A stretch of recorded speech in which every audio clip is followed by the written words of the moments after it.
She deserves it more, Honey Mom said.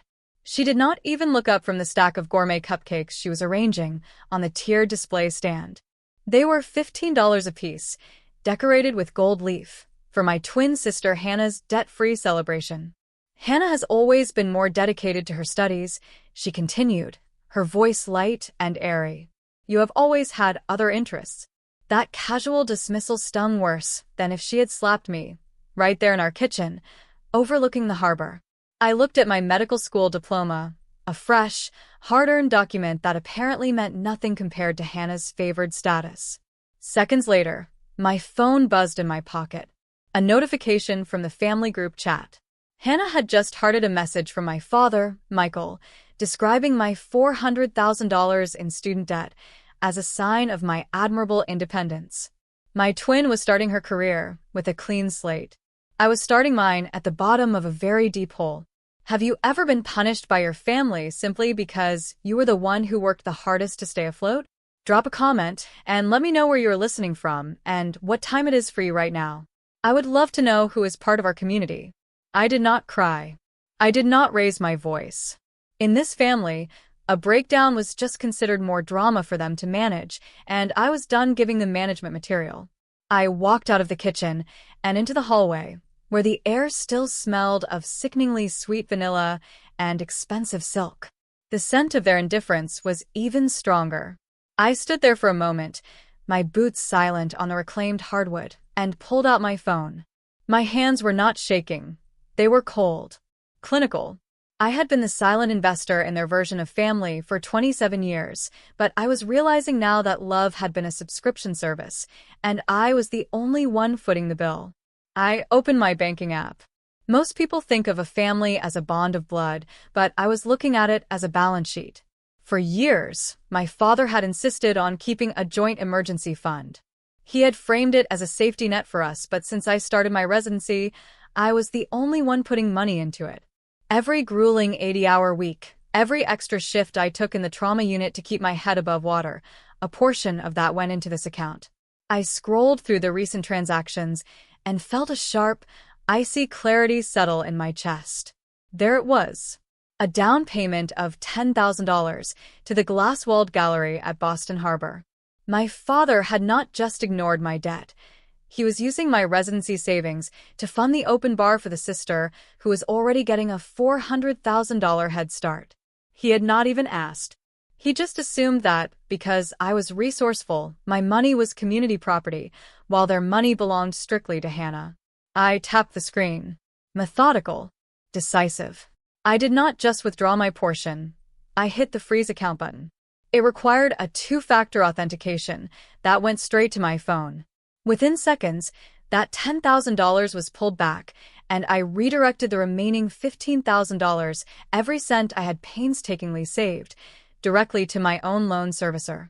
I watched the confirmation screen glow. This was not a breakdown. It was accounting. I was closing a fraudulent account. The gala was supposed to start in 4 hours. The premium open bar, the catering staff, the floral arrangements, they were all tied to a card that was now as useless as their promises of equality. I rubbed my eyes, trying to summon a hint of regret, but there was only the cold, refreshing air of the harbor. They were not going to be shocked by what they had done to me. They were going to be shocked that I had finally stopped paying for the privilege of being their scapegoat. The word resourceful has always been a weapon in this house. It is the polite term my parents use when they want to explain why they were not at my undergraduate research presentations, while they were flying across the country for Hannah's volleyball tournaments. It is their justification for why Hannah got a brand new car for her 21st birthday, while I received a $25 gas station gift card. They convinced themselves that because I could survive on my own, I did not need to be fed. I remember my final year of medical school. While Hannah was tramping through the snow in Aspen on a family vacation, I was pulling double shifts in the pediatric traumatic brain injury unit. I did not have a choice. I had $400,000 in loans looming over me like a guillotine. My parents called it my grit. I called it exhaustion. This brings me to what I call the trap of cruel normalization. You see, people like Jennifer and Michael do not wake up and decide to be villains. In their minds, they are being practical. They look at their children like assets in a portfolio. Hannah is the delicate, high-maintenance stock that needs constant protection to maintain its value. I am the high-yield, durable asset that can handle the market volatility without oversight. They do not see the embezzlement of my inheritance or the ignoring of my debt as cruelty. They see it as efficient resource management. They have normalized the idea that the strong should be starved to keep the pampered. I sat in my car, looking at the foggy Boston skyline, and realized my compassion had been a luxury they had overdrafted for decades. I thought about all the times I had stayed silent to keep the peace. Every time I had swallowed the lump in my throat when Hannah was handed another check, while I was handed another "We are so proud of how independent you are" speech. I opened my digital ledger, the real one, the one made of facts and numbers. 26 years of being the spare. 26 years of making their morning coffee, watching their house, and filling their emotional gaps, while being told I was a phase, not a future. Back when I was 12, I actually believed them. I believed that my value was tied to how little I cost them. But as I stared at the dark water of the harbor, I knew better. I was not an asset to be managed. I was the one who had been keeping the entire portfolio afloat. And today, the market was closing. My phone did not just buzz, it screamed. It was a relentless, rhythmic vibration against the center console of my car, a digital manifestation of the fire I had just set in my parents' social life. Jennifer's name flashed on the screen, over and over. I did not answer. I did not need to.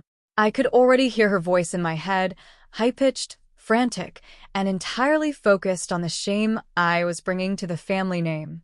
This was the villain's escalation, the part where the people who have spent years taking from you suddenly act like you are the one committing a crime by stopping the flow.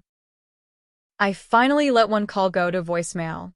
Jennifer's voice was distorted by rage and static. She was not asking why I froze the account.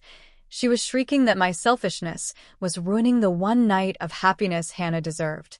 To her, my residency savings, the literal blood and sweat from 80-hour weeks in the trauma unit, were just a line item she felt entitled to for her gourmet cupcakes and silk banners. Then came Michael. His voicemail was quieter, which was always more dangerous. He did not shriek. He used the legacy as a scalpel. He told me that, if the bar tab at the Boston Harbor Gallery was not paid within the hour, he would personally see to it that I was removed from the family legacy entirely. He called me ungrateful. He said I had forgotten who raised me. It was classic gaslighting, a desperate attempt to regain control of the narrative by making the victim feel like the aggressor. I scrolled past his message and opened Instagram. Hannah had just posted a photo. She was holding a large, ornate silver object she called the legacy key to a new luxury clinic in the city. The caption was a masterclass in entitlement, starting my journey debt-free and ready to lead the family's new medical empire. So blessed to have parents who invest in real talent. I stared at the key. It was a symbol of everything they had built, using my labor as the foundation. They were performing family for the cameras, while I was sitting in a foggy parking lot, calculating the cost of their betrayal. I did not feel a flicker of sadness. I felt a clinical, lethal precision. They were not shocked by their own cruelty. They were just shocked that their resourceful daughter had finally learned how to use her resources for herself. I drove away from the harbor, leaving the fog and the frantic phone calls behind me.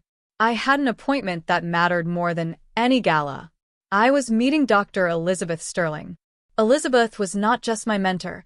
She was a legend in neurosurgery, a woman who had spent 40 years carving a path through an industry that tried to keep her at the margins. Her office always smelled of old paper, cold coffee, and the kind of quiet authority that does not need to shout to be heard. "Audrey, or should I say, Dr. Collins," she said, looking up from a stack of research papers with those penetrating blue eyes. She did not waste time with small talk. She handed me a thick, cream-colored envelope. "The committee has made their decision. You are this year's Patterson Fellow." The Patterson Fellowship. It is the single most prestigious neurosurgical research position in the country. It came with a $500,000 research grant, a substantial stipend, and most importantly, complete loan forgiveness. I was debt-free. Not because my parents had decided I was worthy of their investment, but because the highest medical committee in the country had decided my work on neurovascular regeneration was groundbreaking. Elizabeth watched me as the weight of the news settled. She had been observing my family dynamic for 2 years at various hospital functions. She had seen my parents parade Hannah around, while I was introduced as the research partner. She saw the resourceful tag for what it really was, neglect disguised as a compliment. "They're having a party for your sister tonight, are they not?" she asked, her voice dropping an octave. I told her about the frozen account, the bar tab, and the legacy key. Elizabeth did not look shocked. She looked like a predator that had finally spotted its mark. "Emily, resourcefulness is a survival trait, but you should not have had to survive your own parents," she said. She leaned forward, her silver hair catching the light. "I have been looking into your grandfather's estate. Your mother's father, the late Mr. Sterling. He was a man of great foresight, and he did not trust Michael with a dime. He established a trust fund specifically for his grandchildren's education and medical careers.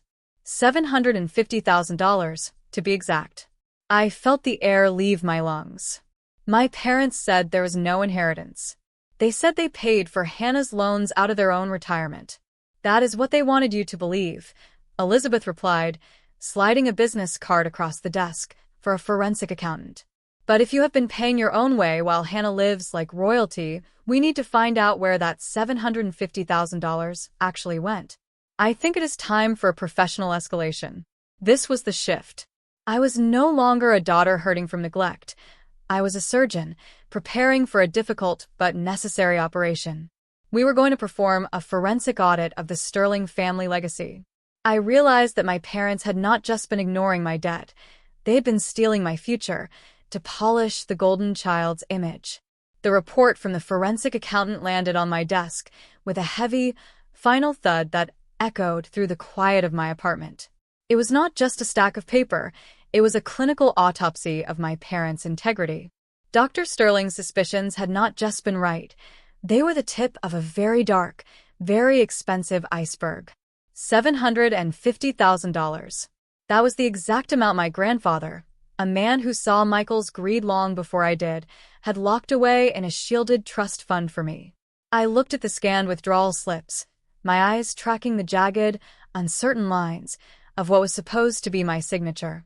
It was a clumsy imitation of my own hand. My mother, Jennifer, the woman who had spent 27 years lecturing me on the virtues of being resourceful, had spent those same years foraging through my future. Michael and Jennifer did not just ignore my $400,000 in medical debt. They had literally harvested my inheritance to pay for Hannah's Aspen trysts, her private chemistry tutors, and that $1,500,000 glass-walled gala at Boston Harbor. This was the criminal twist, the definitive kill shot that removed any remaining path to family redemption. They were not just biased parents who played favorites, they were common thieves who had forged my name to polish the image of their favorite trophy daughter. My resourcefulness had not been a trait they admired. It was a survival necessity they had forced upon me so they could steal from me without me noticing.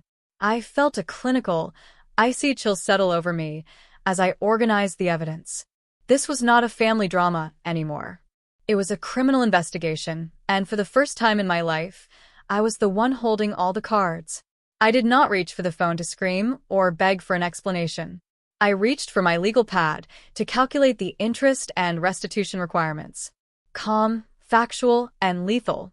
Inside, my laptop glowed with a kind of sunrise made of numbers, facts, and quiet retribution.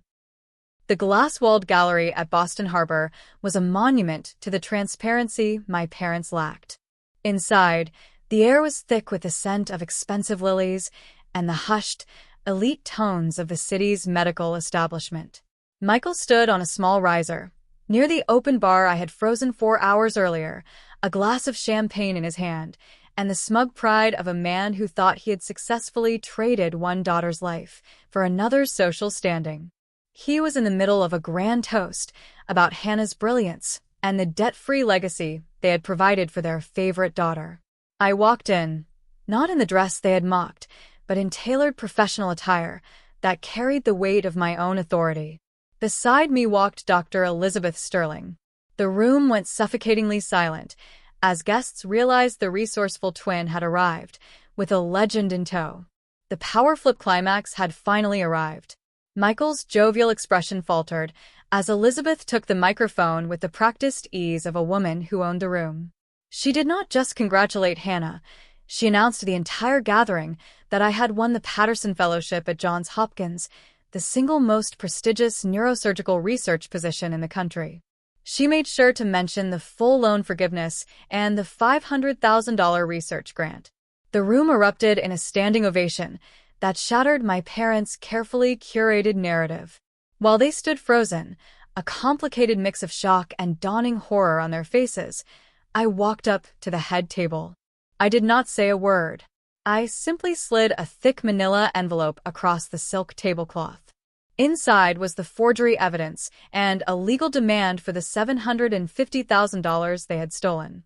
I watched the color drain from Hannah's face as I told her the legacy key she was clutching was worthless. The clinic lease had been signed using my stolen trust funds, and as of 5 minutes ago, I had initiated the process to void that lease. This was the sower's justice. I was not just destroying their fraudulent house of cards. I was reclaiming the soil they had salted. I had spent 27 years being the silent investor in their version of family, but today, I was the one closing the account. I turned my back on their begging, tearful faces and walked out toward the harbor, finally breathing air that did not smell like their lies. The Baltimore horizon was clear, a sharp, cold contrast to the foggy deception I had left behind in Boston. It had been 6 months since the gala, and the downfall of Michael and Jennifer had been swift and absolute. They were currently facing multiple counts of criminal fraud and misappropriation of trust funds, their social standing, the only thing they had ever truly valued, evaporating in the harsh light of the public record. I stood on the campus of Johns Hopkins, looking at the plaque for the new Invisible Student Scholarship I had established with my grant money. It was a resource for those who, like me, had been forced to be resourceful because the people supposed to love them had failed them. My phone buzzed with a final, desperate text from Hannah, pleading that family forgives family. I did not feel anger. I did not feel spite. I felt the clinical peace of a surgeon who had successfully removed a malignant tumor. I hit block and stared at the water, finally free from a competition I had never asked to enter. This leads me to a letter to those always on the edge, to the ones who have spent their lives being told they are the strong ones just so they could be ignored. Your resilience is a gift, but it is not a license for others to use you as a floor mat. You do not owe your loyalty to a contract that only ever takes from your spirit. The best revenge is not the loud destruction of the people who hurt you. It is the beautiful, independent, and unapologetic life you build in the space they used to occupy. True justice is finding your own voice and refusing to let it be silenced by those who only value your utility. The sun was rising over Baltimore, and for the first time in 27 years, I was the only one writing the chapters of my life. True justice is not just seeing the villains fall, it is building something beautiful from the ruins they left behind.